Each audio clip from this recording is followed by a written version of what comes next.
अस्सलामुअलैकुम स्टूडेंट्स, आज हम एसएसटी पढ़ेंगे। ठीक है, तो सबसे पहले आप अपनी बुक देख लिए। आपकी बुक का नाम है सोशल प्लानेट। सबसे पहले हम इसका कंटेंट ओपन करते हैं और देखते हैं आपके पीएफएस का सिलेबस क्या है। तो कंटेंट ओपन करिए इसका और देखिए पीएफएस में आपके हिस्ट्री में कितने चैप्टर हैं, फर्स्ट एंड सेकेंड। ओके, 3 थे जो कि हमने इसे 2 करा दिए हैं। फिर ज्योग्राफी में 1 चैप्टर है जो हम ऑलरेडी कंप्लीट कर चुके हैं। सिविक्स में 2 चैप्टर हैं जिसमें से हम फर्स्ट एंड सेकंड ये दोनों कंप्लीट कर चुके हैं। आज जो हमें करना है हिस्ट्री का चैप्टर नंबर 2 करना है, the establishment of British empire in India. इसका हम फर्स्ट कंप्लीट कर चुके हैं। ठीक है तो पेज नंबर 12 ओपन कर लिए, the establishment of British empire in India. यहाँ पर टॉप पर लिख लिए पार्ट 2 एंड डेट। ठीक है, यहाँ पर डेट उस दिन की मेंशन करिएगा जिस दिन ये वीडियो यूट्यूब पर अपलोड हो जाएगी, उस दिन की यहाँ पर डेट मेंशन कर दिएगा। स्टार्ट करते हैं। पहले हमारा क्या है, let's read. In the 18th century European trade had become very important.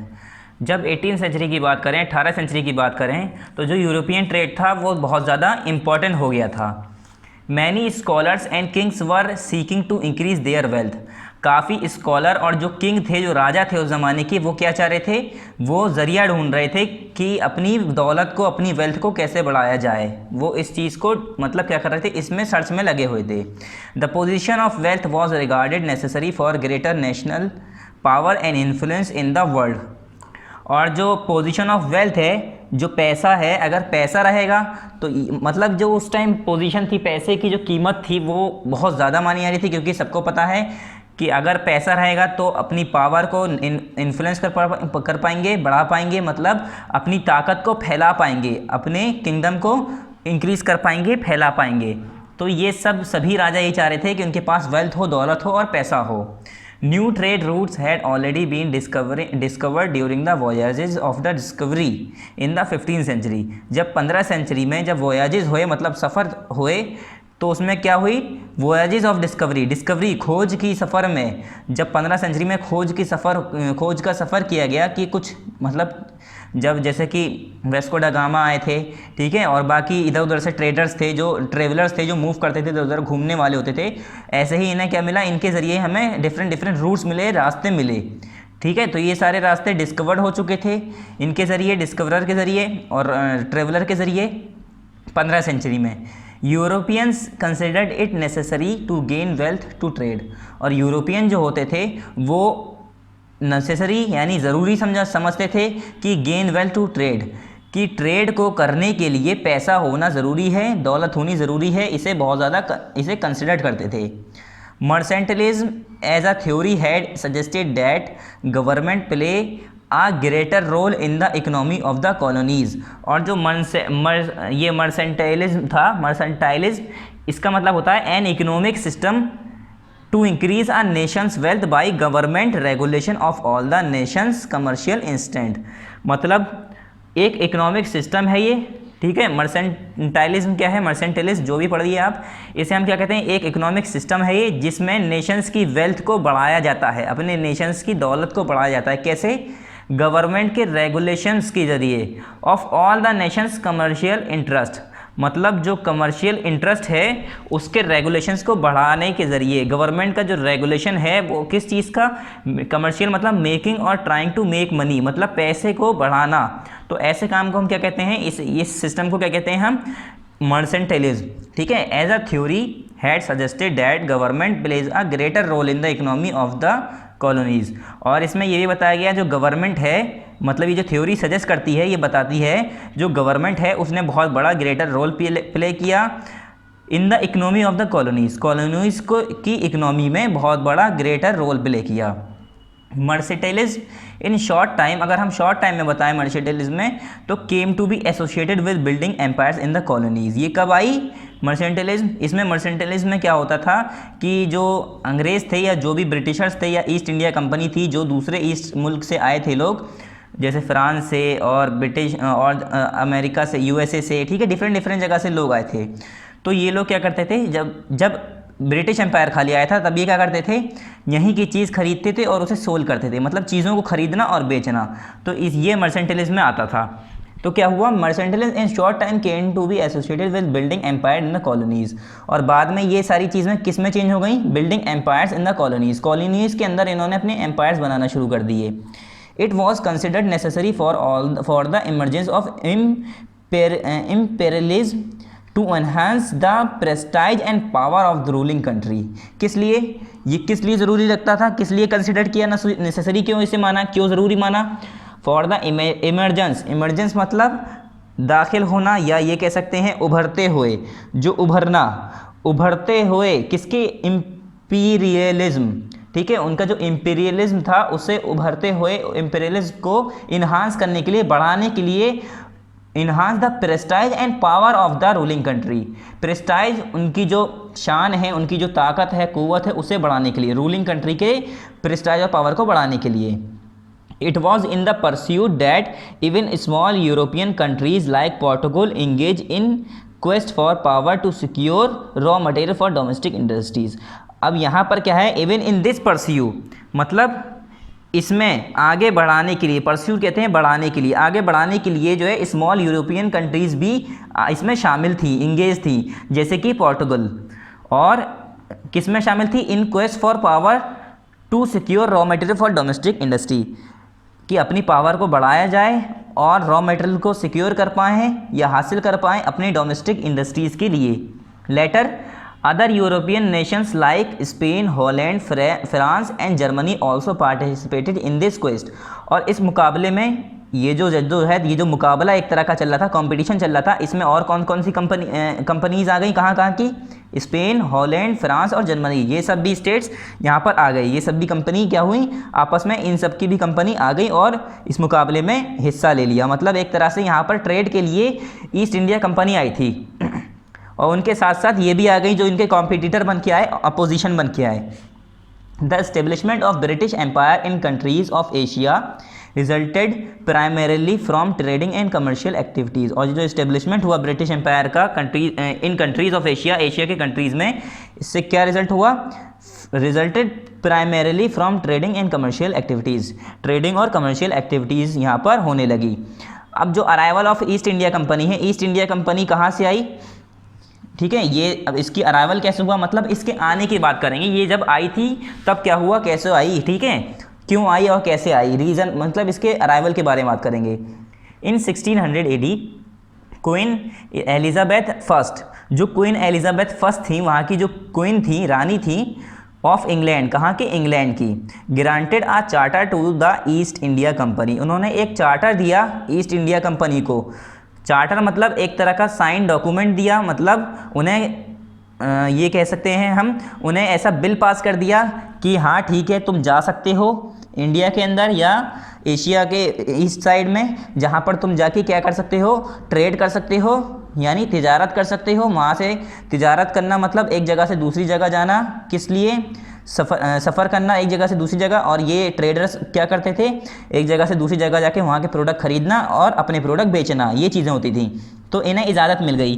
क्यों ये चार्टर क्यों साइन किया गया, क्योंकि अगर हम बात करें इंग्लैंड की, तो इंग्लैंड के अंदर काफ़ी कंपनी होंगी, ठीक है, मान लो चलो 10 कंपनी है, तो 10 की 10 कंपनी है, वो चाहेंगी हम सभी जाएं। कोई जो दूसरा कंपनी का मालिक है वो चाहेगा हम ईस्ट में जाएं और हम ट्रेड करें, क्योंकि भाई पैसा सबको चाहिए, ठीक है, अपनी कंपनी को अपना नाम, शोहरत, पावर बढ़ाना सब चाहते हैं। तो जो ईस्ट इंडिया कंपनी थी, जो इंडिया में आई, उसने जो है एलिजाबेथ से, उस कंपनी ने साइन करवा लिया चार्टर कि ठीक है, खाली तुम जा सकते हो और हमारे इंग्लैंड से कोई और कंपनी तुम्हारा वहाँ पर मुकाबला करने के लिए, कंपटीशन देने के लिए कोई और कंपनी नहीं आएगी। इस तरह का मतलब चार्टर साइन किया। इस चार्टर में क्या था, the charter gave the sole right to the East India company to engage in business India. इस चार्टर में ईस्ट इंडिया कंपनी को ये पूरा सोल राइट, मतलब ये कह सकते हैं कि पूरा आत्मा, मतलब सोल राइट, अंदरूनी पूरा हक मिल गया उन्हें कि वहाँ पर आप इंडिया जाइए और हमारे इंग्लैंड से कोई और कंपनी आपको कंपटीशन देने, आपका काम ठप करने या आपके काम में दखल अंदाजी करने नहीं आएगी। ये ऐसा चार्टर दिया कि आप जाके इंडिया में आराम से बिजनेस कर सकते हैं। The company was a mercantile trading company. और कंपनी कौन सी थी, ये मर्सेंटाइल ट्रेडिंग कंपनी थी। मर्सेंटाइल कहते हैं related to trade and commerce, ठीक है, तिजारती जिसे कहते हैं, तिजारती कंपनी थी ये। मतलब तिजारती, मर्सेंटाइल मतलब जो इधर से उधर सामान खरीदना और बेचना, मेनली इनका यही काम था। ऐसा कोई कंपनी नहीं थी कि अपने प्रोडक्ट खुद बना रहे हों ये, ठीक है। मतलब ये एक तरह के ट्रेडर्स थे, इधर से उधर तिजारत करने वाले लोग थे। फिर क्या हुआ, mercantile trading companies in those days did not have to fair competition from other English trading companies and made profit without any competition so as to buy products cheap and sell them there। मतलब अब जब इन्होंने, Elizabeth ने charter sign करके दे दिया कि कोई English company, कोई इंग्लैंड से कोई और कंपनी तुम्हारा मुकाबला करने नहीं आएगी, तुम अकेले ही हिंदुस्तान में जाओ। मतलब जिस कंपनी ने चार्टर साइन किया, जिसका नाम क्या था, ईस्ट इंडिया कंपनी के नाम से उसका नाम था, तो उस कंपनी को ये इजाज़त दे दी कि तुम्हारे अलावा कोई और इंडिया नहीं जाएगा इंग्लैंड से, ठीक है। तुम अकेले जाओ, अकेले पैसा कमाओ, ठीक है, अकेले जो मुनाफा हो रहा है अकेले कमाओ। तो इससे क्या फ़ायदा हो रहा था, मर्सेंटाइन ट्रेडिंग कंपनीज़ को उस ज़माने में कोई फेयर नहीं था कंपटीशन का, कोई मुकाबले का वो नहीं था डर कि हमारा सामान कम बिकेगा, उनका सामान ज़्यादा बिकेगा। मतलब किसी तरह का कंपटीशन नहीं था। अकेले जब वही कंपनी है तो लोग बाग उनसे ही खरीदेंगे, उन्हें ही बेचेंगे, ठीक है। तो कोई और होता अगर, तो फिर इंसान जो है देखता है कि कहाँ चीज़ें सस्ती मिल रही हैं, हमारी कहाँ चीज़ें ज़्यादा महंगी बिक रही है, तो वहाँ बेचना चाहेगा। तो उस ज़माने में कोई इनके क्या था, कॉम्पिटिटर नहीं था। And made profit without any competition, और ये बहुत ज़्यादा मुनाफा कमा रहे थे, बहुत ज़्यादा इन्हें प्रॉफिट हो रहा था। So as to buy product cheap and sell them there, और क्या करते थे ये लोग, वहाँ के प्रोडक्ट बहुत सस्ते खरीद लेते थे और उन्हें बेच दिया करते थे। मतलब सस्ता सामान खरीदा और जैसे 10 रुपये का खरीदा या 12 रुपये का खरीदा, बेचा 20 रुपये में, तो अब यहाँ पर ज़्यादा फ़ायदा हुआ। जैसे मैंने कोई 5 रुपये की चीज़ खरीदी और मैंने 15 की बेची, तो मेरा अभी यहाँ पर फ़ायदा कितना हुआ, 10 रुपये का। मगर बाद में क्या हुआ, the route from Europe to India was first discovered by Portuguese explorer name Vasco da Gama. जो इंडिया का जो रास्ता यूरोप से निकाला था, ढूंढ कर निकाला था कि पानी के ज़रिए या जैसे भी, वो किसने निकाला था, मतलब यूरोप से इंडिया आने का रास्ता किसने ढूंढा था, वो पोर्टुगल का था। पोर्टुगल सेलर मतलब पोर्टुगल जगह है वहाँ का था।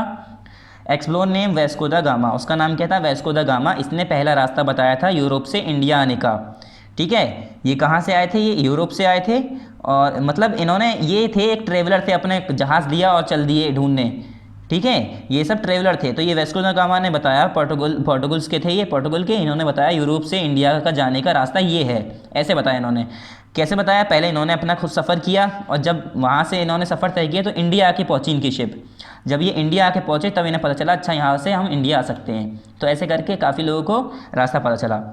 ही discovered the sea route in India through the Cape of Good Hope, और ये गुड होप जो कैप है वहाँ के किनारे से, यूरोप के जो गुड होप कैप है, गुड होप कैप मतलब जो किनारा है, एक जगह है गुड होप, वहाँ से इन्होंने रास्ता निकाला इंडिया आने का, समुद्री इलाका, ठीक है, जहाज़ से।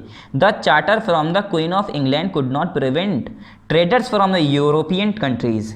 अब जो चार्टर था, जो उन्हें जो इजाज़त मिली थी, कोई एलिजाबेथ ने जो इजाज़त दी थी कि ठीक है आप जाइए, खाली इंग्लैंड से आप अकेले ही जाएंगे, कोई और आपका मुकाबला करने के लिए नहीं आएगा, और जब मुकाबला करने के लिए नहीं रहेगा तो आप ज़्यादा मुनाफा कमाएंगे, आपका ज़्यादा, अकेले ही जब आपकी कंपनी होगी तो ज़्यादा फ़ायदा होगा, ज़्यादा पैसा कमाएंगे। ये इन्होंने क्या कर रहा था, चार्टर साइन करा था। मगर जो दूसरी कंपनीज थी उन्हें थोड़ी नहीं रोक सकते। अब फ्रांस में भी हैं, तो फ्रांस की क्वीन थोड़ी नहीं है एलिजाबेथ, तो फ्रांस वाले क्यों मानेंगे इनकी बात, या पोर्टुगल वाले इनकी बात क्यों मानेंगे, ठीक है, जर्मनी वाले इनकी बात क्यों मानेंगे, हॉलैंड वाले क्यों मानेंगे, या स्पेन वाले क्यों मानेंगे। ये सिर्फ इंग्लैंड की क्वीन थी, तो इंग्लैंड के जितने भी बाकी जो ट्रेडर्स थे या कंपनी थी, उन्होंने बात मान ली इनकी कि ठीक है हमारे क्वीन ने मना किया है कि हम इंडिया नहीं जाएंगे तो हम नहीं जाएंगे, बाकी जो जिसे इजाज़त दी है वही जाएगा। मगर जो दूसरी कंट्रीज़ हैं वो क्यों मानेंगी, उनकी थोड़ी ना क्वीन है ये, ठीक है। तो the charter from the queen of England could not prevent traders from other European countries from venturing into India. मतलब इंडिया जाने से ये दूसरी कंट्रीज़ को, जो इंग्लैंड की, जो यूरोप की दूसरी कंट्रीज़ थी, उन्हें नहीं रोक सकती थी क्योंकि ये वहाँ की क्वीन नहीं थी। As a result the Dutch, Portugal, Denmark and the French also came to India. और इसका रिजल्ट क्या आया, इसका ये हुआ रिजल्ट कि जो डच और पोर्टुगल और डेनमार्क और फ्रेंच की जो कंपनीज थी वो भी इंडिया में आ गई उसी पीरियड में, उसी समय, उसी टाइम। क्योंकि उन्हें भी पता था इंडिया में क्यों आना चाह रहे थे लोग बाग। हमें पहले भी पता है इंडिया जो है गोल्डन बर्ड के नाम से जानी जाती है। मतलब गोल्डन मतलब यहाँ पर बहुत ज़्यादा सोना था, बहुत ज़्यादा अमीर था इंडिया, ठीक है। इंडिया बहुत रिच कंट्री था पहले।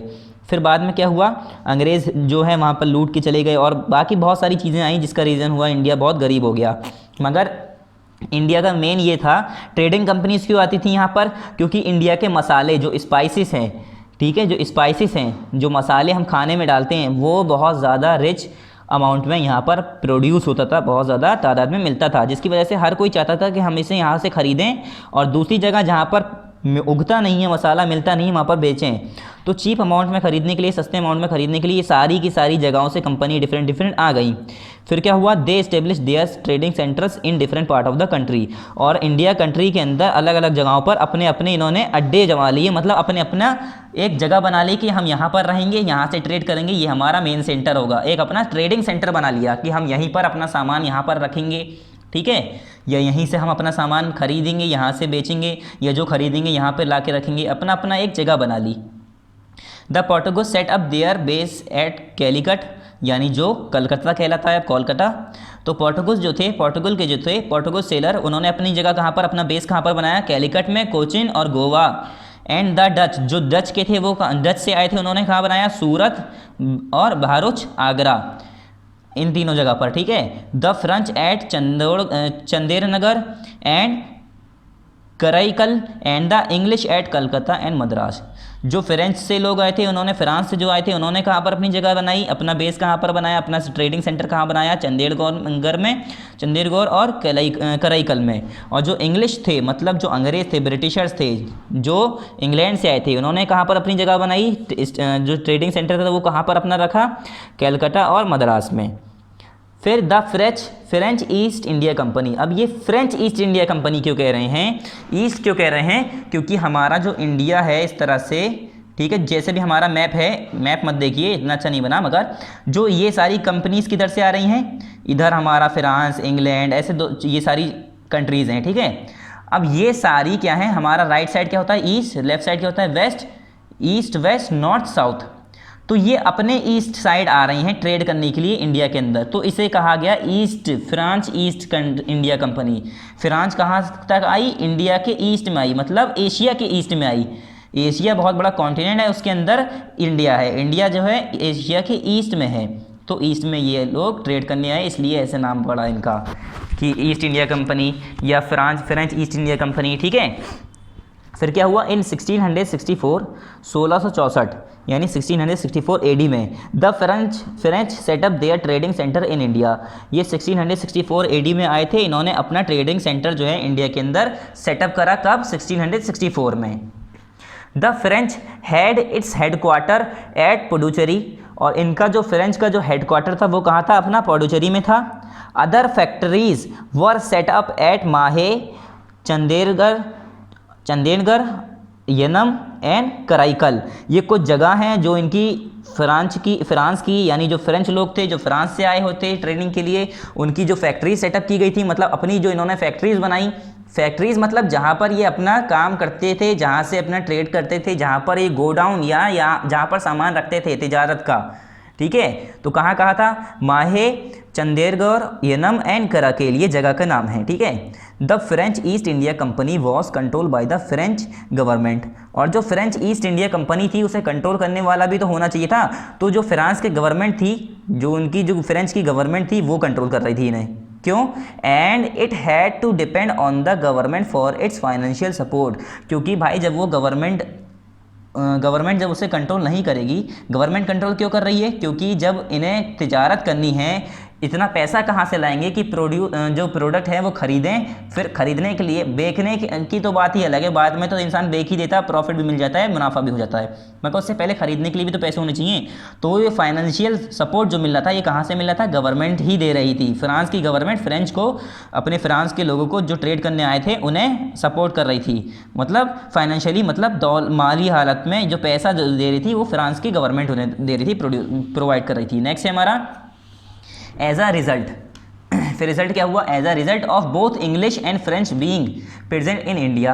अब आखिर में जो रिजल्ट आया वो क्या हुआ कि इंग्लिश और फ्रेंच दोनों ही प्रेजेंट हैं, दोनों ही मौजूद हैं इंडिया के अंदर फॉर अ कॉमन कॉज, और कॉमन कॉज मतलब एक ही वजह के लिए। इंग्लिश यानी इंग्लैंड से जो ट्रेडर्स आए थे, ईस्ट इंडिया कंपनी जो थी इंग्लैंड की, वो भी चाह रही थी हम यहाँ पर गुड्स खरीदें सस्ते दामों में और बेचें। फ्रांस भी चाह रहा था कि हम भी सामान सस्ते में खरीदें और हम भी बेचें। तो आपस में एक तरह का कॉन्फ्लिक्ट शुरू हो गया क्लैश हो गया, लड़ाई शुरू हो गई, एक तरह की बहस शुरू हो गई, ठीक है, एक तरह का मतलब कंपटीशन शुरू हो गया कि कौन ज़्यादा बेच ले और कौन ज़्यादा खरीद ले, ये वाली बात आ गई कि कौन ज़्यादा पैसा कमा ले, ठीक है, क्योंकि जब दो अपोजिशन लोग आ जाते हैं तो दोनों ही चाहते हैं कि हमें ज़्यादा फायदा हो। तो इससे क्या हुआ, common cause, there was a clash between the two nations which resulted in the Carnatic war, और आपस में मुठभेड़ हो गई, मतलब एक तरह से आपस में बहस हो गई, बहस शुरू हो गई, क्लैश शुरू हो गया, तब मतलब लड़ाइयाँ शुरू हो गई, ठीक है, टकराव शुरू हो गया आपस में, किसको लेकर, ट्रेड को लेकर। फिर बाद में वो किस चीज़ का रिजल्ट बना, कार्नेटिक वॉर, एक लड़ाई, एक जंग के तौर पर रिजल्ट आया उसका, मतलब बहस इतनी बढ़ गई आपस में कि इसमें जंग हो गई, वॉर हो गई शुरू। The rivalry between the French and the British lasted for 25 years until the British establish their power, मतलब जो राइवलरी, ये जो इनके बीच में जो कॉन्फ्लिक्ट्स, इनके बीच में जो अपोनेंट जो थे, ये राइवलरी कहते हैं, मतलब राइवल्स तो कहते हैं अपोनेंट को, जो हमारे खिलाफ हो। तो ये जो खिलाफत थी एक दूसरे के बीच में, फ्रेंच और ब्रिटिशर्स के बीच में, वो कब ख़त्म हुई, 25 साल तक लड़ते रहे ये, 25 साल तक इन्होंने आपस में एक दूसरे से ऐसी बहस चली। फिर बाद में ब्रिटिश एस्टेब्लिश देयर पावर, बाद में ब्रिटिशर्स जो थे उन्होंने फ्रेंच को हरा दिया, फ्रांस को हरा दिया और अपनी पावर यहाँ पर गेन कर ली, मतलब यहाँ पर अपनी पावर लागू कर दी, इस्टेब्लिश कर दी, जमा दी, ठीक है। फिर क्या है, कार्नेटिक वॉर्स। कार्नेटिक वॉर है क्या ये, These wars were fought between the French and the British for control over the coastal trade. Carnatic war एक जो है वॉर के जो है कुछ ये कह लिए सीरीज़ हैं जिसमें काफ़ी लड़ाइयाँ हुई थी, तो उन्हें कहा गया कार्नेटिक वॉर। और इस कार्नेटिक वॉर में किसके बीच में लड़ाई हुई थी, फ्रांस और ब्रिटिश के, यानी इंग्लैंड के बीच में, जो ब्रिटेन से आए थे। तो फ्रेंच और ब्रिटेन्स के बीच में लड़ाई हुई, ब्रिटिश के बीच में लड़ाई हुई, किस लिए कि वो जो इंडिया का जो कोस्टल एरिया है, कोस्टल एरिया मतलब जो समुद्री इलाका है, ठीक है, इंडिया का जो समुद्री इलाका है ये वाला, यहाँ पर क्यों कंट्रोल करना चाहते थे, ये कंट्रोल करना चाहते थे आपस में, इस पर जो है अपना जो है डेरा जमाना चाहते थे। क्यों, क्योंकि यहाँ पर जो है इन्हें सी रूट मिल रहा था आसानी से, और यहाँ से ये अपने जहाज़ों से, समुद्री जहाज़ों से आ सकते थे ट्रेड करने के लिए इंडिया के अंदर, ठीक है। तो क्या हुआ, जब कार्नेटिक वॉर्स में ये हुआ कि जब आपस में लड़ाई शुरू हो गई, सारे कंट्रीज चाह रही हैं कि खाली हम इंडिया जा पाएँ, इन्होंने दूसरे कंट्रीज़ के रास्ते बंद कर दिए, या दूसरी कंट्रीज़ जा रही हैं तो उन्हें आर्म्स सोल्जर होते थे, हथियारों से लदे हुए सोल्जर, वो दूसरे कंट्री के जहाज़ों को डुबा दिया, तबाह कर दिया, तो वो पहुंचने नहीं देते थे यहाँ पर सी रूट पे। तो वही जीतता था जिसके पास अच्छा खासा हथियार हो और सैनिक हो। तो ये क्या होता था, there was these wars were called Carnatic war, और यही कार्नेटिक वॉर के नाम से कहलाई। क्या नाम हुआ इसका, Carnatic war. These were fought between 1744 AD and 1763 AD, मतलब 1744 से लेकर 1763 तक ये लड़ाई चलती रही, आपस में एक दूसरे से बहस चलती रही, और सबने चाहा कि हम सामने वाली टीम को हरा दें और अकेले इंडिया के अंदर क्या करें, बिजनेस करें, जिससे हम अकेले फ़ायदा उठाएं। The French was led by Dupleix who retaliated by occupying Madras in 1746। और डुप्लेक्स कौन है, ये डुप्लेक्स नाम है जो फ्रेंच को लेकर गए थे।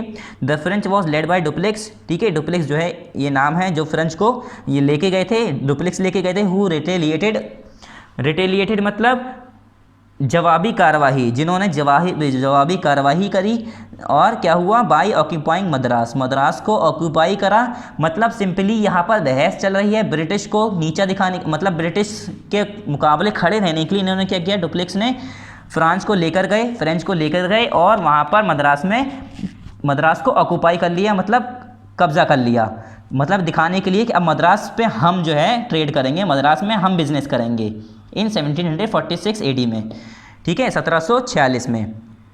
फिर क्या हुआ, Madras was under the control of Anwar Uddin the Nawab of Carnatic. और जो ये कार्नेटिक जो नवाब हैं, कहाँ, कार्नेटिक जगह जो है, अनवर उद्दीन यहाँ के मद्रास के कौन थे, यहाँ के नवाब थे, मतलब रूलर थे, ठीक है, यहाँ के किंग थे। British appeal the Anwar Uddin and he sent an army to fight against the French. फिर ब्रिटिश ने अपील की अनवरुद्दीन से कि जो ये फ्रेंच हैं, फ्रांस वाले लोग हैं, जो ये आपके यहाँ पर मद्रास में ट्रेड कर रहे हैं, बिजनेस कर रहे हैं, तो हम इन्हें हटाना चाह रहे हैं, या जैसे भी उन्होंने अपील की होगी कि हम इन्हें हटाना चाह रहे हैं और हम चाह रहे हैं कि हम यहाँ पर ट्रेड करें। तो क्या हुआ, अनवरुद्दीन ने अपनी आर्मी भेजी किसके खिलाफ, कि फ्रांस के खिलाफ अंग्रेज़ों के साथ जाके लड़ाई करने के लिए। फिर क्या हुआ, his army was defeated by the well trained French army. उनकी आर्मी, अनवरुद्दीन की आर्मी जो थी, उनके जो सोल्जर्स थे वो हार गए, मारे गए। किसके ज़रिए, फ्रेंच आर्मी के ज़रिए, क्योंकि जो फ्रेंच की आर्मी थी, फ्रांस की आर्मी थी, उनके जो सोल्जर्स थे वो बहुत अच्छे से ट्रेन थे, काफ़ी जो है डिफेंसिव, यानी जो उन्होंने क्या किया, उन्हें डिफीट कर दिया, हरा दिया अनवरुद्दीन की आर्मी को। क्यों, क्योंकि वेल ट्रेन्ड आर्मी थी, काफ़ी प्रैक्टिस्ड आर्मी थी, काफ़ी जो है अच्छी आर्मी थी, अच्छी खासी ट्रेनिंग लिए हुए आर्मी थे। मतलब ये जो है, ये कह लिए कि इंडिया की आर्मी इतनी अच्छी नहीं थी, वेल ट्रेन नहीं थी, मतलब यहाँ पर जो है यूनिटी नहीं थी। एक तरह से ये भी देखा जाए, डिफरेंट सोल्जर और डिफरेंट, ये कह सकते हैं जो डिफरेंट रूलर हैं इंडिया के है, अलग अलग जगहों पर अलग अलग रूलर थे, तो उनमें भी यूनिटी नहीं थी, तो इस वजह से फ्रेंच आर्मी से हार गई इनकी अनवरुद्दीन की आर्मी। ठीक है, इन 1748 AD, फिर क्या हुआ, 1748 AD में क्या हुआ, the war came to an end Madras was restored back to British. फिर ये जब 1748 AD तक जब ये लड़ाई चलती रही, तो आखिर में ये लड़ाई ख़त्म हुई और मद्रास जो है ब्रिटिश के हाथ में चढ़ गई, मतलब restored back to British, British के हाथ में वापस आ गई मद्रास जगह। The war was again fought between British and French, और फिर ये वॉर दोबारा लड़ाई हुई, लड़ी गई, मतलब जब एक बार ब्रिटिश ने हुकूमत कर ली 1748 में, दोबारा जो है जीत लिया जब फ्रांस उसे, मद्रास को फ्रेंच से, तो फ्रेंच वालों ने फिर अटैक किया और ब्रिटिश और फ्रेंच के अंदर दोबारा लड़ाई हुई over succession of the throne in Hyderabad and Karnataka. मतलब हैदराबाद एंड कर्नाटक में जो रूलर थे, जो नवाब थे, उनके सक्सेशन, मतलब जो उनके नए किंग्स भी आते गए, पहले कौन थे, अनवरुद्दीन, फिर हो सकता है उनके बेटे आ गए, तब तक ये लड़ाई चलती रही, इन दोनों के बीच में दोबारा होती रही। द फ्रेंच सपोर्टेड मुजफ्फर जंग, और जो फ्रेंच थे, जो फ्रांस के लोग थे, उन्होंने मुजफ्फर जंग को सपोर्ट किया, मुजफ्फर जंग जो वहाँ के नवाब थे, and British gave support to Nasir Jung, और जो ब्रिटिश थे हैदराबाद के जो थे, उन्हें सपोर्ट किया ब्रिटिशर्स ने। In Karnataka the French supported Chanda Sahib and the British supported Mohammed Ali, और कर्नाटक के अंदर किसे सपोर्ट कर रहे थे, जो कर्नाटक के अंदर चंदा साहब को सपोर्ट कर रहे थे, कौन, फ्रांस के लोग, फ्रेंच की जो कंपनी थी, and the British support Mohammad Ali, और ब्रिटिश जो थे वो मोहम्मद अली को सपोर्ट कर रहे थे। मतलब अलग अलग रूलर को अपने साथ मिलाकर आपस में लड़ाई करना चाह रहे थे, मतलब आपस में एक दूसरे को हराने के लिए सुपीरियर पावर को, जो वहाँ की इंडिया की पावर्स थी, उन्हें अपने सपोर्ट में ले रहे थे। ये तो एक कहने की बात है कि ये जो है राजा को सपोर्ट कर रहे थे हराने के लिए। अरे राजा क्यों चाहेगा दूसरी कंपनी को हटाने के लिए, क्योंकि उस टाइम तो उससे फ़ायदा ही हो रहा था, उनकी ट्रेड हो रहा था उनके कंट्री में, ठीक है। मगर आपस में ये एक दूसरे को सपोर्ट कर रहे थे, जैसे ब्रिटिश जो है मोहम्मद अली को सपोर्ट कर रहे थे, और चंदा साहब को कौन सपोर्ट कर रहे थे, फ्रांस की कंपनी, फ्रेंच जो थे। मेन मकसद तो इनका यही था ना कि ब्रिटिश को हराना और फ्रांस को हराना, ना कि मोहम्मद अली को हराना और चंदा साहब को हराना। ये चाह रहे थे कि बस हम जो है इन राजाओं की मदद से फ्रांस को हरा दें, या फ्रांस वाले चाह रहे थे कि हम इन राजा चंदा साहब की मदद से ब्रिटिश को हरा दें और अकेले यहाँ पर ट्रेड करें। मेन मकसद तो ये था इनका।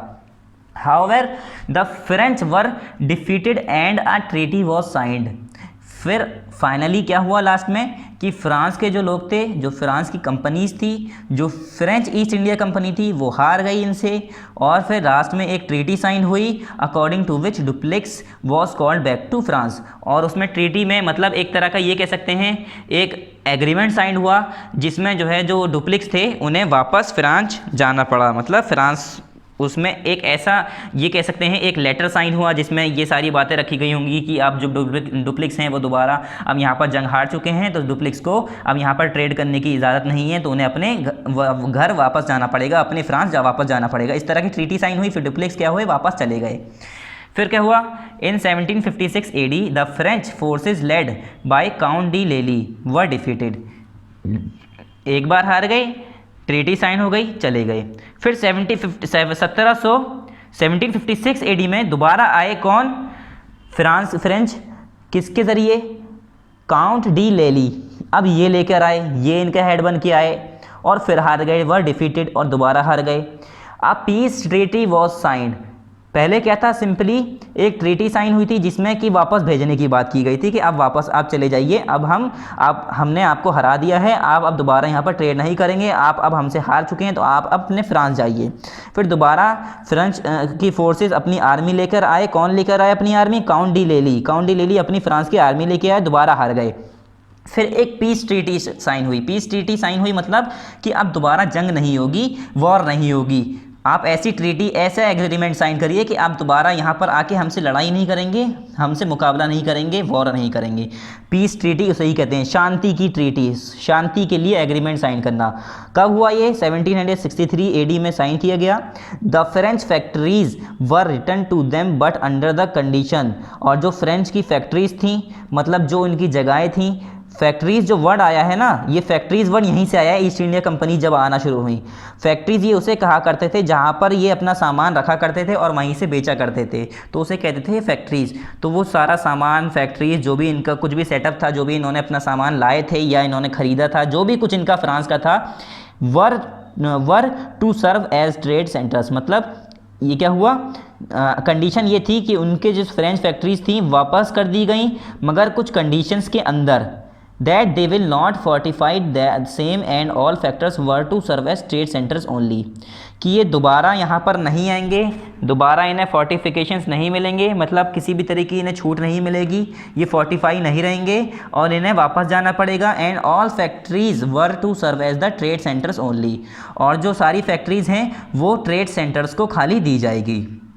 The French lost their strength. अब फ्रेंच ने अपनी पावर, अपनी ताकत खो दी थी।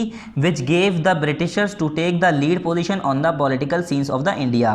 तो फिर क्या हुआ, अब जब भाई ब्रिटिशर्स ने इंडिया के अंदर रह के फ्रेंच को हरा दिया, इतनी पावरफुल कंट्री को हरा दिया, तो ब्रिटिशर्स के अंदर तो ये वाली बात आ गई कि हमने इन्हें हरा दिया, तो क्या हुआ, यहाँ पर लीड ले ली इन्होंने, मतलब यहाँ पर पावरफुल कंट्री में आ गए ब्रिटिशर्स। यहाँ पर एक तरह से ये कह लिए कि यहाँ पर इनकी, ये कह सकते हैं कि मतलब इनकी बात शुरू हो गई, मतलब इन्हीं का अब राज शुरू हो गया एक तरह से। ये शो नहीं कर रहे थे कि हम यहाँ पर रूल करने आए हैं, मकसद भी इनका नहीं था रूल करने आए हैं, ये बस इनका मकसद था कि हम यहाँ से मुनाफा कमाएंगे और अपने मुल्क में जाके पैसा यूज़ करेंगे, यहाँ से हम चीज़ें खरीद के ले जाएंगे। मगर हल्के हल्के इन्होंने क्या हुआ, यहाँ पर कब्जा करना शुरू कर दिया। अब बैटल ऑफ प्लेसी क्यों हुई? Causes of the battle of Plassey. Battle of Plassey जो है, ये लड़ाई थी बैटल ऑफ प्लेसी के नाम से। ये क्यों हुई और किस वजह से लड़ाई हुई थी? ये जंग जो थी बैटल ऑफ प्लेसी की क्यों हुई थी? लॉर्ड, ऐसा था जब जो रूलर थे, ये कह लिए उस टाइम अकबर, यानी जो अकबर नहीं, मतलब जो हमारे मुग़ल रूलर थे उनका राज था। तो मुग़ल रूलर से ये इजाज़त, अब भाई जब ये अपने क्वीन एलिज़ाबेथ से तो इन्होंने इजाज़त ले ली कि हम क्वीन, हम वहाँ जाना चाहते हैं, हमें ट्रेड करना है, हमें वहाँ जाना है इंडिया के अंदर। तो क्वीन ने तो कह दिया, मगर उससे पहले इंडिया के अंदर आने के लिए इंडिया के किंग से नहीं बात करेंगे, इंडिया का किंग इजाज़त नहीं देगा, या इंडिया के किंग की कोई वैल्यू नहीं है। तो इंडिया के किंग से भी इन्होंने इजाज़त ले ली थी ट्रेडिंग कंपनीज़ ने कि हम यहाँ पर ट्रेड करना चाहते हैं। तो उन्होंने भी एग्रीमेंट साइन कर दिए, ठीक है आप जो है इजाज़त, आपको ये सारी छूटें हैं, आपकी ये फैसिलिटीज़ आपको दी जाएंगी और आपको ये करना पड़ेगा, ऐसे करें, आप कहीं भी जाकर ट्रेड कर सकते हैं, मतलब इन्हें इजाज़त मिल गई थी। फिर क्या हुआ, जो बैटल ऑफ प्लेसी हुई थी, ये किस वजह से हुई थी? अब जो इंडिया का, पूरे इंडिया का हमारा एक किंग है, मान लिए दिल्ली है हमारा सेंटर, तो दिल्ली में वो किंग बैठा हुआ है, मगर जो अलग अलग जगह के जो किंग हैं, छोटे छोटे किंग भी तो थे जिन्हें जो है इंडिया का किंग कंट्रोल में रखता था। जैसे अब हमारे प्राइम मिनिस्टर हैं, सीएम को और छोटे छोटे इलाके में जो जितने भी जो प्रेसिडेंट या जो भी होते हैं उन्हें कंट्रोल करते हैं, ठीक है। तो सीएम की तरह से उस टाइम जो है मुग़ल रूलर था, वहाँ पर मुग़ल रूलर थे, ठीक है। तो मुग़ल रूलर ने तो उन्हें इजाज़त दे दी थी, मगर जो लोकल रूलर थे वहाँ के, जो अलग अलग जगह के, अलग अलग इंडिया के अंदर जो छोटे छोटे स्टेट्स के, कॉलोनीज़ के जो रूलर थे, वो इसके खिलाफ़ थे, क्योंकि वो लोग इसका गलत फ़ायदा उठा रहे थे ब्रिटिशर्स। अब उनसे कह दिया गया ठीक है, आप जो है कम सस्ते दामों में या अपने ट्रेड के लिए सस्ते दामों में बिना टैक्स लगाए, ब्याज लगाए या टैक्स लगाए बिना आप सामान खरीद सकते हैं। तो वो अपनी कंपनीज़ के अलावा, अपनी फैक्ट्रीज़ के अलावा वो अपने डेली यूज़ के सामान भी इसी के नाम से ख़रीद लेते थे। मतलब वो अपनी पावर को एक्सप्लॉयटेशन कर रहे थे, मतलब गलत इस्तेमाल कर रहे थे उसका। फिर इसी वजह से जो वहाँ के किंग थे उन लोगों को नुकसान होने लगा और उन्हें ये सारी चीज़ें पसंद नहीं आई। और क्या चीज़ थी कि वहाँ पर जब या जहाँ पर ये रहने आए, जैसे मान लो ये इंडिया में इस कोस्टल एरियाज़ में इस जगह आए, ठीक है। अब ये इस जगह आए तो इन्होंने चाहा, क्योंकि भाई जब ब्रिटिशर्स आए थे तो बाकी भी कंपनी आई थी, तो इन्हें जो है अपने गोडाउन की, अपने फैक्ट्री की हिफाजत भी करनी पड़ती थी, तो अपने सैनिक वहाँ पर तैनात करे और इन्होंने इजाज़त ले ली कि फोर्टिफाई करने का, मतलब वहाँ पर ये मैंने बताया था ना फोर्टिफाई मतलब किलाबंदी, वो अपना किला बनाना चाहते थे, अपनी एक तरह का वेयर हाउस बनाना चाहते थे, सुरक्षा कवच एक तरह से बनाना चाहते थे, मतलब सुरक्षा कवच मतलब अपने सामान का, कि वो कोई और कंपनी आके लूट ना ले जाए या उसे तबाह ना कर दे या हमारी जो शिपें हैं उसे कोई बर्बाद ना कर दे। तो ये सारी इजाज़त मिल गई किंग से। मगर क्या हुआ, ये 45 भाई अब जैसे कि हम मानते हैं इंडिया के अंदर, मानिए यहाँ पर गोवा में कोई आया दूसरा और वहाँ पर गोवा का किंग कोई और है, तो किंग के सामने, किंग की मौजूदगी में तुम अपना किला बना रहे हो, अपना घर बना रहे हो, तो उस किंग की कोई इज्जत नहीं है। तो इस सब चीज़ों से इन्हें नुकसान हो रहा था और गुस्सा आ रहा था। ये जो छोटे लोकल रूलर्स थे, इन्हें ये सब चीज़ें पसंद नहीं आ रही थी, जिसकी वजह से बैटल ऑफ प्लेजी यहाँ पर हुई। फिर यहाँ क्या है, Lord Clive conquered Calcutta and made the nawab concede all his demands.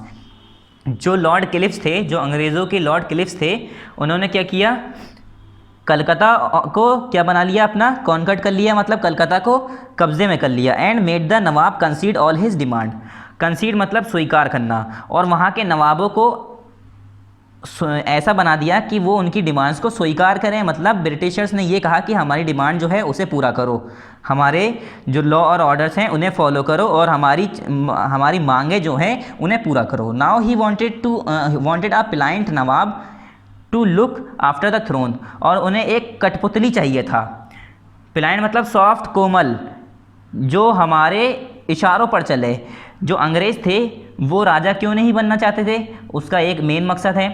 और वो राजा क्यों चाहते थे, इसका ये मकसद है, जब अंग्रेज़ जो थे वो चाहते थे कि हम राजा, मतलब राजा तो रहे मगर वो हमारे इशारों पर चले, जो हम कहें वो करे। ठीक है, राजा तो वो रहेगा इंडिया के अंदर, जहाँ पर भी वो रूल कर रहे हैं उस जगह का राजा तो रहेगा, मगर वो हमारे इशारों पर चलेगा। राजा क्यों नहीं बनना चाहते थे, क्योंकि जो ईस्ट इंडिया कंपनी है अपनी कंपनी को, अपने ट्रेड को बढ़ाना चाहती थी, अपना जो माल था उसे कमाना चाहती थी, दौलत वेल्थ कमाना चाहती थी। तो वो जो है इंडिया के पॉलिटिकल और फालतू के इशूज़ में पढ़ना नहीं चाहती थी। ठीक है, इधर उधर के फालतू के कामों में नहीं पढ़ना चाहती थी, इसलिए वो किंग ना बनकर दूसरे किंग को बनाते, दूसरे ऐसे किंग को उन्होंने चाहा कि बन जाएँ कि वो हमारे इशारों पर चलें। ठीक है, मतलब मेन हुकूमत इन्हीं की रहे। किंग बनाया इसलिए कि फालतू के काम किंग को देखने होते हैं, तो किंग ही देखेगा, हमें फालतू में टाइम अपना बर्बाद नहीं करना पड़ेगा और हम अपने जो है बिज़नेस पे टाइम दे पाएंगे, अपना बिज़नेस पे दिमाग लगा पाएंगे। अगर वो किंग बन जाते तो उन्हें जो है जनता का और इधर उधर का भी सारा काम देखना पड़ता है, इसलिए वो नहीं चाहते थे कि वो किंग बने, और वो प्लाइंट नवाब चाहते थे, कठपुतली चाहते थे, ऐसे किंग, ऐसे नवाब जो कि उनके इशारों पर नाचें, उनके इशारों पर काम करें। Meanwhile, he also has a conspiracy against the Nawab with the help of Mir Jafar, और मीर जाफ़र की मदद से इन्होंने एक तरह की कॉन्स्पिरेसी, मतलब ये कह सकते हैं साजिश रची, किसके खिलाफ, वहाँ के नवाब के खिलाफ मीर जाफ़र की मदद से साजिश रची। अब ये क्या रची, यही पूरी बात बताएंगे। The commander in chief of the nawab's army Manik Chand, the main in-charge of Calcutta, और Omi Chand a rich merchant, और Jagat Seth the richest banker in Bengal, and Khadim Khan who commanded the nawabship while others were offered huge bribes. इन सबको अपने क्या किया, अपनी तरफ कर लिया, और जो बाकी थे उन लोगों को ब्राइब दे दिया। मतलब ब्राइब कहते हैं घूस देना, ठीक है, घूस देना, ब्राइब कहते हैं रिश्वत देना। तो सबको रिश्वत दे दी, अपनी तरफ कर लिया। क्यों, क्योंकि वो मेनली चाह रहे थे कि सब हमारे अंडर में आ जाएं और किंग कोई और हो, जो वो भी हमारे अंडर में हो, मगर किंग कोई और हो। क्यों किंग इसलिए रखा कि जो किंग का काम होता है वो काम हमें ना देखना पड़े, हमें इतना, क्योंकि इनके पास टाइम नहीं था इतना, ये चाहते थे हम ज़्यादा से ज़्यादा यहाँ से कमाएं और अपने मुल्क ले जाएं। तो ये कमाने के लिए इनके पास इतना टाइम नहीं था कि दूसरे को किंग की जगह पर लें और इंडिया के मसले सुलझाएँ। तो फालतू के मसले सुलझाने से बेहतर था, इन्होंने क्या सोचा कि एक ऐसा किंग ढूंढो जो कि हमारे इशारों पर चले, मगर वो काम खुद करे, मगर जब फैसले लेने हो तो हम उन्हें इजाज़त दें, सारी चीज़ें हमारे इशारों पर हों। दस द बैटल वॉज इनविटेबल, और इसकी वजह से क्या हुआ, बैटल अनिवार्य मतलब ज़रूरी हो गई, इनविटेबल मतलब जो बहुत ज़्यादा ज़रूरी हो गई। ये बैटल बहुत मतलब ये समझ लिए कि ये लड़ाई बहुत ज़रूरी हो गई। क्यों, क्योंकि ये पूरी तरह से इंडिया को काबू करते जा रहे थे। Murshid Quli Khan was succeeded by Ali Vardi Khan who was succeeded by Nawab Sirajuddaulah. अब ये जो नवाब सिराजुद्दौला थे, इनके ज़माने तक तो क्या हुआ, जो अंग्रेज़ थे वो कुछ नहीं कर पा रहे थे।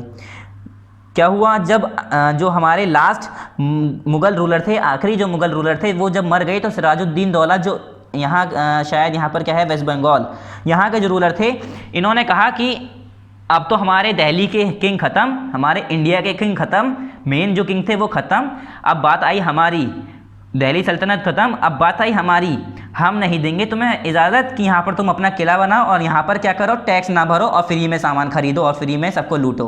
इन्होंने कहा कि अब जैसा हम कहेंगे वैसा तुम्हें करना पड़ेगा। नवाब सिराजुद्दीन दौला ने, पहले ये भाई अंडर में थे दूसरे किंग के, मेन जो किंग था उसके अंडर में थे, अब इन्होंने कहा कि तुम हमारे एरिया में रहकर तुम हमसे ही जो है फ्री में सामान खरीदोगे और फिर हमें ही महंगा करके बेचोगे, ऐसा नहीं होगा। अब सारी इन्होंने फिर कहा तुम टैक्स भरोगे, तुम जो है दूसरों ज़मीनों का किराया नहीं लोगे, टैक्सेस रेवेन्यू नहीं लोगे, लैंड रेवेन्यू नहीं करोगे, जितना सामान जैसे जितने में जो इंसान बेच रहा है उतने में खरीदोगे, कोई तुम्हारे लिए कोई ऐसा कोई बड़ा वो नहीं रहेगा कि तुम ट्रेड के लिए आए हो या तुमने कोई साइन किया है, ट्रेटी साइन की है तो तुम्हें फ्री में सारी चीज़ें मिल जाएंगी, तुम अपना किला नहीं बनाओगे, ठीक है।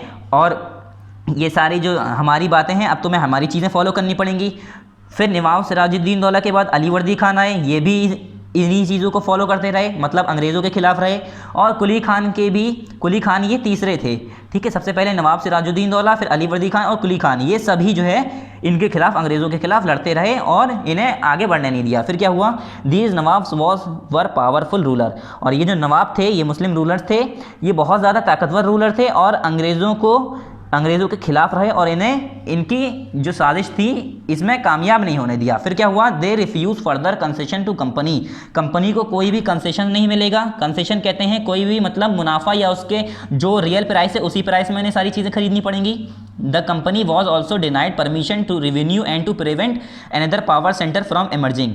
और जो कंपनी थी, the company was also denied permission to mint coins और टू बिल्ड फर्दर फोर्टिफिकेशन, कि आप जितने आपके किले हैं उससे ज़्यादा किले नहीं बनाएंगे। जहाँ पर आपकी जगह है, जहाँ पर आप सामान, आपका गोडाउन है, जहाँ पर अपना सामान रखते हैं आप, जो आपका बेचने वाला खरीदने वाला जो भी सामान है, जहाँ पर जितना बन चुका है उसके अलावा आप किसी भी स्टेट में आप अपना किला नहीं बनाएंगे। जो सामान रखना है उतने में ही रखिए, वरना उसे अपने देश ले जाइए, जैसे भी करिए, आप किला नहीं बनाएंगे बस।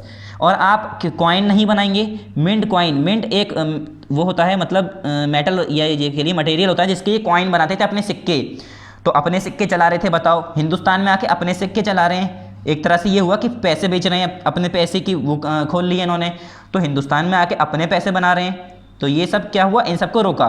The nawabs impose these rules to prevent loss of revenue and to prevent another power centre from emerging. और नवाब ने ये सारी चीज़ें, इन सारी चीज़ों के खिलाफ हो गए। किस लिए, कि जो अपने रिव्यू हैं, अपना जो पैसा है उसे बचाने के लिए, अपनी पावर को रोके रहने के लिए, कि जो हमारी हिंदुस्तान की पावर है वो तो ऐसे हल्के हल्के करके सब खा जाएंगे। इन्होंने ये सोचा, तो नवाब ने इसके खिलाफ आवाज़ उठाई और इन सबको चुनौती दे दी कि ये सारी चीज़ें आपको करनी नहीं है, अब बस हमारा हुक्म है ये। Company officials wanted a puppet ruler so that they could pursue their business interest. अब जो पपेट रूलर, कठपुतली कंपनी ऑफिशियल जो थे, जो वहाँ के काम करने वाले थे कंपनी के, अंग्रेज़ों के, उन्हें क्या चाहिए था, उन्हें एक ऐसा किंग का चाहिए था जो किंग तो हो, जो हिंदुस्तान का काम खुद करता रहे, मगर हुकूमत हमारी ही हो, हमारे ही अंडर में करे। मतलब जब हमें ज़रूरत पड़े तो हम उसे हटा दें, जब हमें ज़रूरत पड़े तो हम उससे इतना पैसा ले लें, जब हमें ज़रूरत पड़े तो हम उससे ये वाला पेपर साइन करा दें। मतलब पूरी तरह से एक कठपुतली चाह रहे थे कि हम उंगलियां नचाएं और वो हमारे इशारों पर नाचे। वो किंग, वो ऐसा रूलर चाह रहे थे। फिर क्या हुआ, so that they could pursue their business interest, और वो अपना बिजनेस इंटरेस्ट को बढ़ा सकें, परस्यू कर पाएँ, मतलब उसे आगे बढ़ा सकें, ठीक है। तो अपना बिजनेस परस्यू करने के लिए, आगे बढ़ाने के लिए इन्हें एक पपेट चाहिए था, एक कठपुतली राजा चाहिए था, जो राजा जो इनके खिलाफ ना हो, इनकी तरफ हो, ठीक है। The conflict of interest finally led to a major battle of Plassey, और ये आपस में जो विवाद होते गए, कॉन्फ्लिक्ट हुआ, आपस में मुठभेड़ हुई, लड़ाइयाँ हुई एक दूसरे के खिलाफ। जो ये आवाज़ें उठ रही थी ब्रिटिश नवाब के खिलाफ और नवाब ब्रिटिश के खिलाफ, एक दूसरे के अगेंस्ट हो गए सब, और आपस में एक लड़ाई हुई जिसे कहा गया बैटल ऑफ प्लेजी, ठीक है। तो यहाँ पर हम स्टूडेंट्स, ये पार्ट 2 यहाँ पर हमारा आपका कंप्लीट हो गया, ठीक है। यहाँ पर लिख लिए पार्ट 2 कंप्लीटेड। नेक्स्ट पार्ट अब ये हमारा यहाँ से स्टार्ट होगा, ठीक है। यहाँ से क्या स्टार्ट होगा हमारा, ये पार्ट 3, पार्ट 3 हमारा स्टार्ट होगा द बैटल, ठीक है। यहाँ से अब ये काफ़ी बैटल्स के बारे में बताएंगे इसमें। अभी हमने कहाँ पर खत्म कराया, बैटल ऑफ प्लेजी। बैटल ऑफ प्लेजी हमने आपको बता दिया किस लिए हुई थी। बैटल ऑफ प्लेजी इसीलिए हुई थी कि ये हल्के हल्के करके अपने किले बढ़ा रहे थे, अपनी सारी जगहों को हड़प रहे थे और चाह रहे थे पूरे इंडिया में इनका ट्रेड हो जाए और ये टैक्सेस न भरें, कोई टैक्स न दें और जो फ्री में इनके सारे सामान इन्हें सस्ते मिल जाएँ और इन्हें बेचें, ठीक है। क्यों? क्योंकि जब फ्रांस और बाकी कंट्रीज़ थी तो इन्हें 10 की चीज़ जो खरीदते थे 12 की खरीदनी पड़ती थी, क्योंकि भाई इंडिया वाले थे वो कह रहे थे कि आप 10 की नहीं खरीदेंगे, फ्रांस वाले हमसे 12 की खरीद रहे हैं तो हम उन्हें 12 में दे देंगे, तो इसलिए ये कहते थे अच्छा हमें 13 में दे दो। तो ये सारे इन्हें नुकसान हो रहे थे। फिर बाद में जब उन्हें हरा दिया, काफ़ी लड़ाई हुई और फिर जो बाकी कंपनियों को हरा दिया, अकेले हुकूमत करने लगे। फिर अकेले हुकूमत करने के बाद ये चाह रहे थे कि अब हमें सारी चीज़ें फ्री में मिल जाएँ, अपने ही सिक्के बना रहे हैं हिंदुस्तान के अंदर रह के। तो ये हल्के हल्के हिंदुस्तान को कॉन्कर करना चाह रहे थे, अपने अंडर करना चाह रहे थे। तो यहाँ पर हमारा पार्ट 2 कंप्लीट हो गया। अब नेक्स्ट वीडियो हम स्टार्ट करेंगे बैटल से, ठीक है। यहाँ पर हमारा पार्ट 3 स्टार्ट होगा। तो ये हमारा यहाँ पर पार्ट 2 कंप्लीट हो गया। थैंक यू, अस्सलाम वालेकुम।